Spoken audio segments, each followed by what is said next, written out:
Meus irmãos, para a nossa exposição nesta manhã, vamos novamente, novamente em relação às semanas anteriores, abrir a palavra de Deus na carta de Paulo aos Efésios, capítulo 1, a partir do verso 15. Efésios, capítulo 1, a partir do verso 15.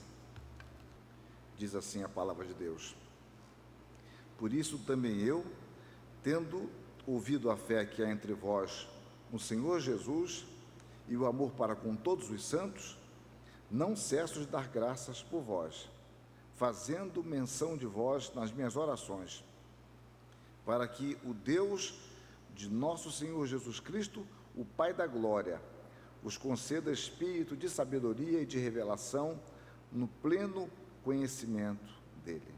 Amém. Eu li só até o verso 17. Meus irmãos, na semana passada nós discorremos sobre o espírito de sabedoria. Falamos um pouco sobre a sabedoria, o sentido de ter capacidade de se valer do conhecimento que temos, e que esse espírito que Paulo ora é o Espírito Santo. Essa é a linha que seguimos. Ele roga a Deus que nos dê um espírito de sabedoria. E nós fizemos então a pergunta: se nós já somos salvos e temos o Espírito Santo, como pode o apóstolo Paulo pedir espírito de sabedoria? Na realidade, eu resumi dizendo que o apóstolo Paulo ora pelo nosso crescimento espiritual, pela nossa maturidade espiritual, para que o Espírito nos dê clareza em relação à palavra de Deus, para que nós possamos interpretá-la e aplicá-la à nossa vida. E a palavra deve fazer o habitat dela em nosso coração, e nós concluímos a noite mostrando isto, com Paulo escrevendo aos Colossenses: habite ricamente em vós a palavra de Cristo, instruí-vos e aconselhai-vos mutuamente em toda a sabedoria, louvando a Deus com salmos, hinos e cânticos espirituais, com gratidão em vosso coração. Então, ficamos de hoje, continuar falando agora sobre a revelação do pleno conhecimento de Deus. Eu quero falar um pouco pela manhã e um pouco à noite, e depois sobre o objeto deste pleno conhecimento, ou seja, Deus quer que nós saibamos o que, conforme a oração de Paulo.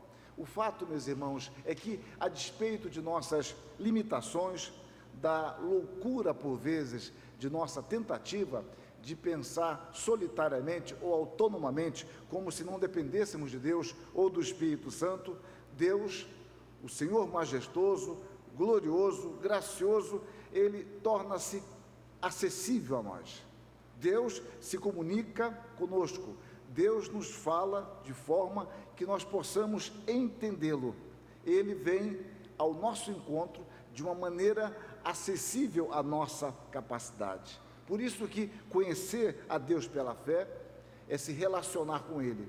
Deus quer que nós o conheçamos para que nós possamos nos relacionar pessoalmente.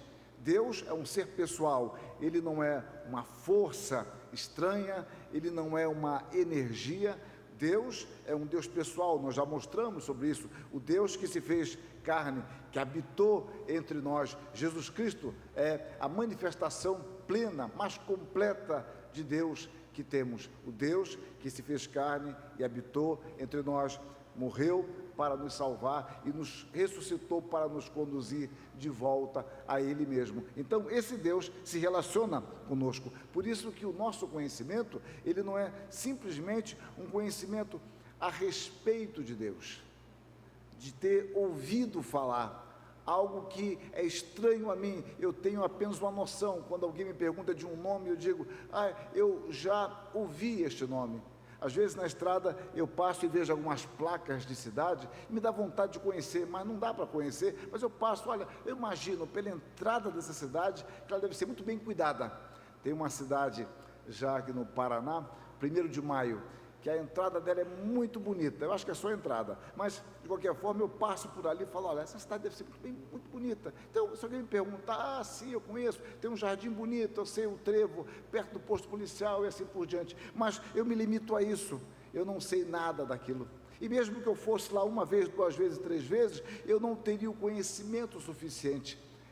Isso acontece às vezes com alguns viajantes que passam 3 dias na Coreia e imaginam que conhecem muito bem os coreanos, né? Então, esse fenômeno do conhecer é uma questão muito relativa. Como nós conhecemos, conhecer uma cultura, como isso é difícil, conhecer um povo. Agora, imagine o fato, nós nos relacionamos com Deus, e Paulo ora para que nós possamos conhecer mais a Deus, mais intensamente a Deus. Isso é o conhecimento de vida, vida inteira e de eternidade. Não falo eternidade inteira porque ela não tem início nem fim, mas por toda a eternidade nós conheceremos a Deus e nunca esgotaremos a Deus.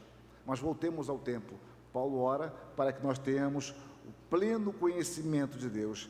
Agora, eu insisto, sem a revelação de Deus pelo Espírito, nós jamais conheceríamos a Deus. E mais, nós temos que entender que o nosso conhecimento de Deus é um conhecimento de servo. Estamos chamando assim, conhecimento de servo.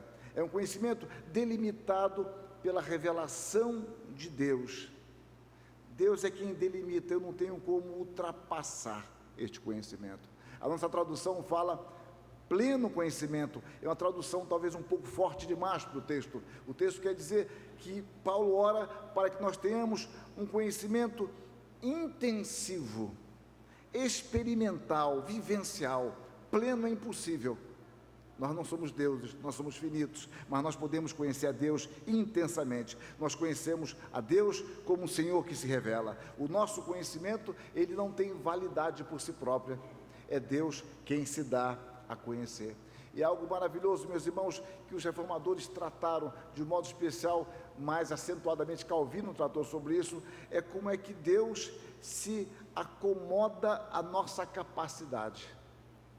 Uma das coisas que eu acho mais difíceis em termos de professorado é lecionar para crianças.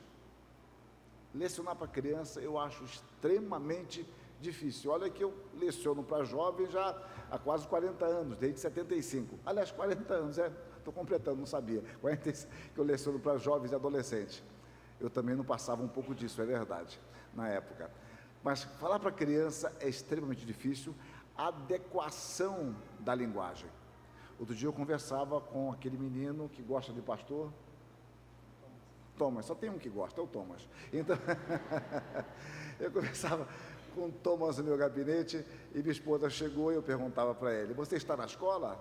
Aí ele falou, não estou. Eu me espantei e minha esposa chegou, pegou a conversa e falou, não, você está de férias da escola? Eu estou de férias da escola.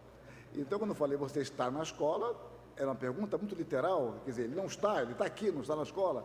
Então, ou seja, a minha linguagem não era a linguagem dele. Minha esposa entendia o que ele estava dizendo, como ele compreendia.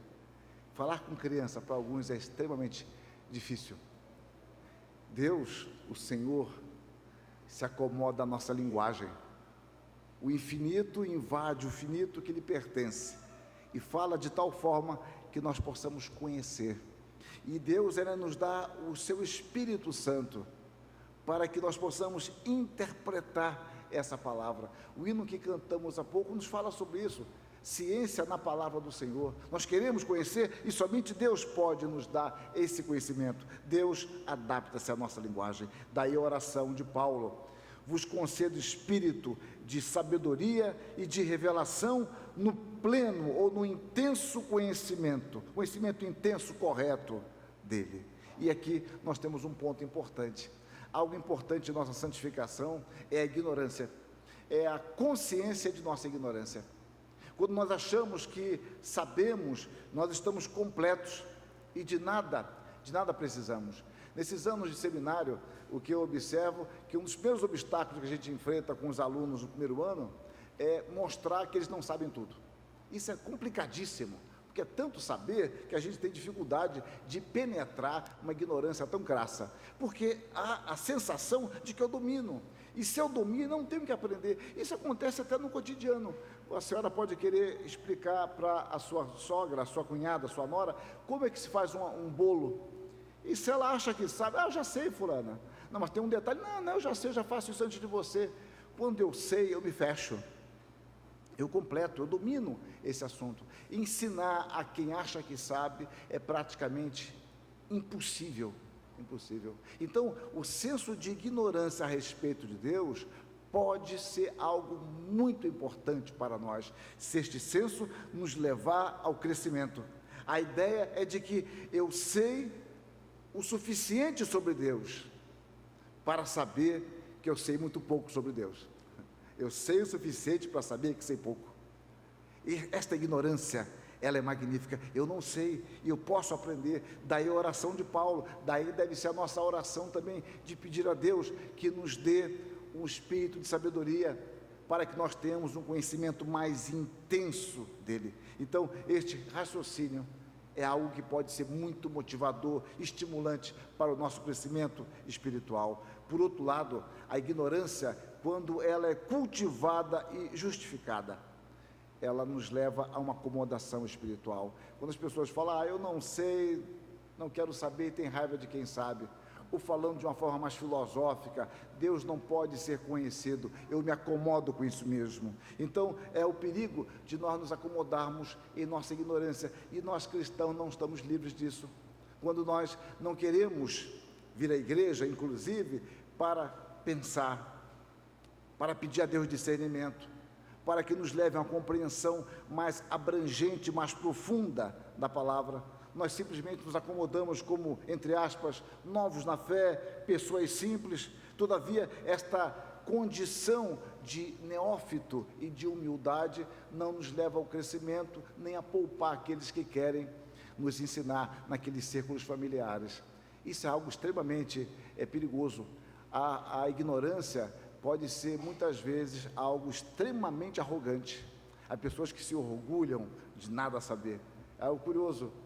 No fundo tem um orgulho de dizer, não, eu não sei distinguir nada disso, eu vivo num mundo diferente, como seja, vocês são arrogantes, eu sou tão humilde. Cuidado para não cultivarmos a ignorância. A soberba espiritual é algo nocivo, mas a ignorância presumida e alimentada por uma arrogância disfarçada também é extremamente maléfico. E Paulo ora para que a igreja cresça, para que a igreja tenha um pleno conhecimento de Deus, e mais, Deus deseja que a igreja tenha um conhecimento mais intenso dele. Deus tem prazer em se dar a conhecer, e prazer em que a igreja aprenda a conhecê-lo para que possa amá-lo e servi-lo. Este não é o propósito de Deus para nós, que permaneçamos na ignorância, porque não há outro meio de conhecer a Deus, senão por meio da sua palavra, e por meio da iluminação do Espírito que aplica esta palavra. Quando nós nos desviamos da palavra, nós abrimos uma brecha para um caminho de esquisitices espirituais. A palavra de Deus sempre nos corrige, nos molda. É como alguém começa a fazer algo pela forma e depois começa a fazer sozinho, e quando está tão distante do primeiro ensino, vai observar, eu me distanciei bastante do padrão. A palavra de Deus, ela deve ser o nosso guia. Deus nos dá discernimento, o espírito de sabedoria nos conduz a um conhecimento mais intensivo de Deus. À noite, Deus permitindo, eu quero continuar falando sobre isso, sobre este conhecimento e aplicação, e ao mesmo tempo qual é o propósito de Satanás de nos bloquear neste conhecimento. Mas por hora é isso. Que Deus nos abençoe, que aplique a sua palavra em nossos corações, que aproveitemos da oportunidade que temos de estudar, meditar na palavra, e que oremos pedindo a Deus discernimento nesta palavra, para que possamos amar a Deus, o conhecendo e o servi-lo em obediência. Amém.